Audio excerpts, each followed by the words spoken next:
বাংলাদেশের ব্যাটিংয়ের আলো আঁধারি খেলা চলছে তো চলছেই, এই ভালো তো এই খারাপ, কোনোভাবেই যেন কাটছে না দুর্দশা। এরই মাঝে আগামী মাসে শ্রীলঙ্কা সফরে যাবে টাইগাররা। সিরিজটা শুরু হচ্ছে টেস্ট দিয়ে, তাই তো শুরুতেই সাদমান, মুশফিক, মুমিনুলের কাঁধেই থাকবে গুরু দায়িত্ব। বিস্তারিত সাজ্জাদ খানের রিপোর্টে।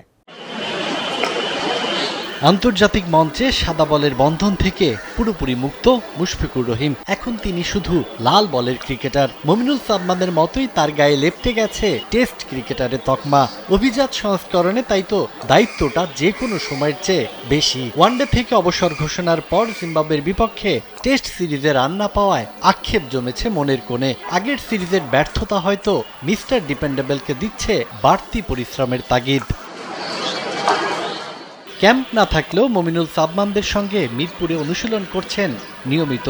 ব্যাটিং অর্ডারের ভিন্ন তিন জায়গার এই তিন ক্রিকেটার হতে পারেন শ্রীলঙ্কা সফরে বাংলাদেশের ব্যাটিং এর দেয়াল।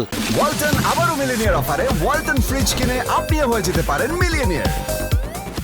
বিদেশের মাটিতে বাংলাদেশের প্রথম ব্যাটার হিসেবে ডাবল সেঞ্চুরির কীর্তি গড়েছিলেন মুশফিক। সেই গলেই 17 জুন শুরু হচ্ছে সিরিজের প্রথম টেস্ট। এক যুগ আগে গড়া প্রথম ডাবল সেঞ্চুরির পথ ধরে আরও দুটি ডাবল সেঞ্চুরিতে নাম লিখিয়েছিলেন মুশফিক। গল ও কলম্বোর ব্যাটিং উইকেটে সাদমান, মুমিনুল নিশ্চয়ই পাখির চোখ করবেন বড় ইনিংস খেলতে।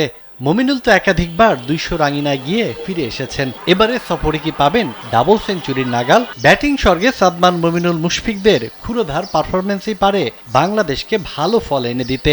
লাল বলের 3 স্পেশালিস্ট ব্যাটার নিজেদেরকে প্রস্তুত করার জন্য পাচ্ছেন বাড়তি সময়।